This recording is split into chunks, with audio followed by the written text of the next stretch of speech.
Bienvenue sur Méditons ensemble, l'émission en ligne du lundi au vendredi avec le pasteur Rodrigue Decage.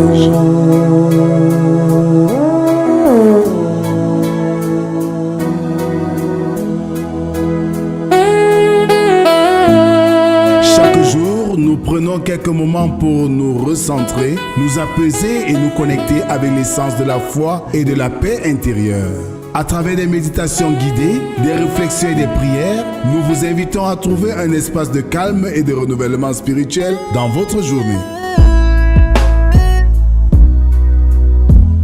Rejoignez-nous du lundi au vendredi pour ce moment d'expérience de méditation quotidienne. Que la paix et la présence de Dieu soient avec vous.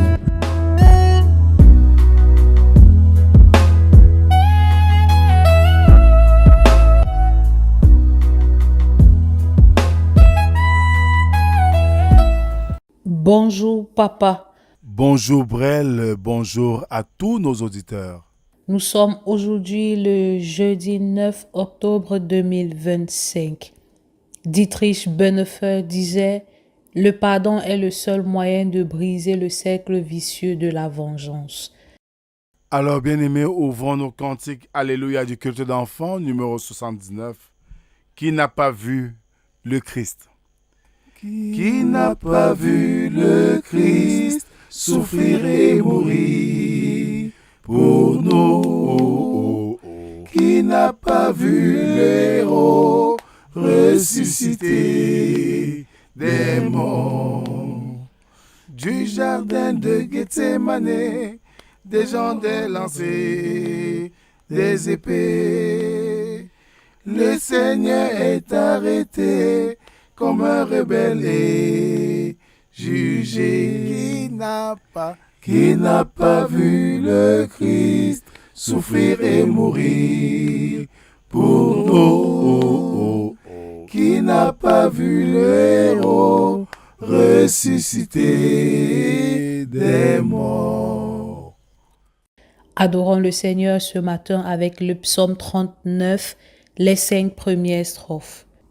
Je disais, je veillerai sur mes voies de peur de pécher par ma langue. Je mettrai un frein à ma bouche tant que le méchant sera devant moi. Je suis resté muet dans le silence. Je me suis tu, quoique malheureux. Et ma douleur n'était point vive. Mon cœur brûlait au-dedans de moi. Un feu intérieur me consumait. Et la parole est venue sur ma langue. Éternel, dis-moi quel est le thème de ma vie, quelle est la mesure de mes jours, que je sache combien je suis fragile. Amen. Prions le Seigneur. Que ta parole, Seigneur, éclaire notre chemin et façonne notre cœur selon ton esprit, par Jésus-Christ notre Seigneur. Amen. Ce matin, nous allons méditer dans Luc chapitre 17, du verset 1 au verset 10. Là, il est écrit. Jésus dit à ses disciples, « Il est impossible qu'il n'arrive pas de scandale, mais malheur à celui par qui ils arrivent.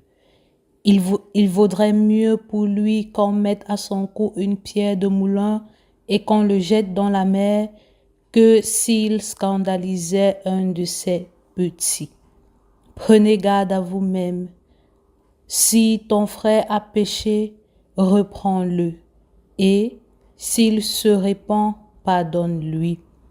Et s'il a péché contre toi 7 fois dans un jour et que 7 fois il revienne à toi, disons, je me repens, tu lui pardonneras. » Les apôtres dirent au Seigneur, augmente-nous la foi.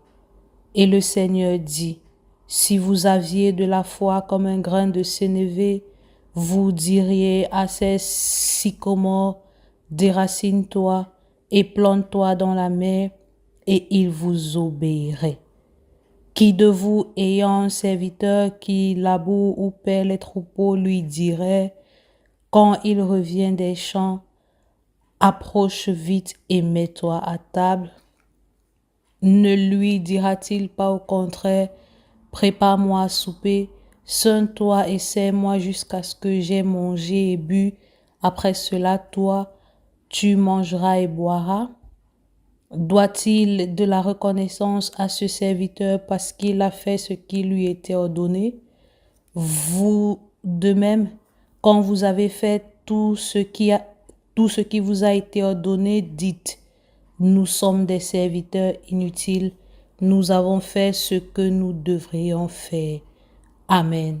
Alors, bien-aimés dans le Seigneur, il n'est pas possible de diminuer la culpabilité de ceux par qui le scandale arrive, ni d'amoindrir le châtiment de ceux par qui il se produira.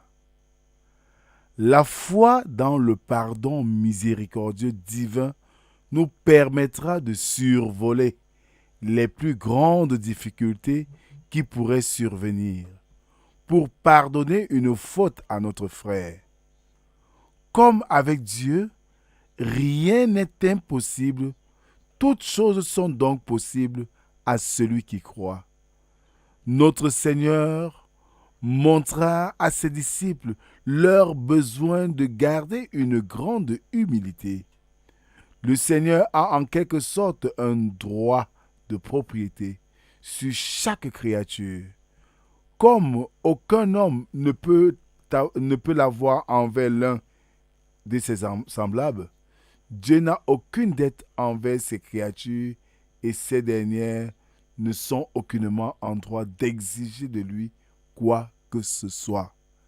Chaque fois que vous ferez ce que vous avez à faire, considérez-vous comme des serviteurs inutiles. Amen. Merci Seigneur pour ce matin. Merci pour cette parole que tu nous donnes ce matin, nous invitant à plus d'humilité et de pardon. Viens Seigneur à nos côtés et accompagne-nous dans tous nos challenges de la journée. Éclaire-nous par ton Esprit Saint. C'est au nom de Jésus-Christ, ton Fils, que nous t'avons ainsi prié, lui qui nous a appris à te dire, Notre Père qui es aux cieux, que ton nom soit sanctifié, que ton règne vienne, que ta volonté soit faite sur la terre comme au ciel. Donne-nous aujourd'hui notre pain de ce jour. Pardonne nos offenses, comme nous pardonnons aussi à ceux qui nous ont offensés. Ne nous soumets pas en tentation, mais délivre-nous du mal, car c'est à toi qu'appartiennent le règne, la puissance et la gloire pour les siècles des siècles. Amen. Alors, frères et sœurs, armons-nous de beaucoup d'humilité et de pardon pour une vie qui plaît à notre Dieu. Que la grâce, la paix et l'amour de Dieu soient et demeurent sur chacun d'entre nous, au nom du Père, du Fils et du Saint-Esprit, un seul Dieu éternellement béni. Amen.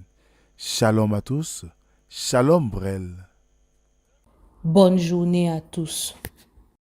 Qui n'a pas vu le Christ souffrir et mourir pour nous? Qui n'a pas vu le héros ressusciter des morts? Du jardin de Gethsémane, des gens des lancers, des épées. Le Seigneur est arrêté comme un rebelle et jugé. Qui n'a pas vu le Christ souffrir et mourir pour nous?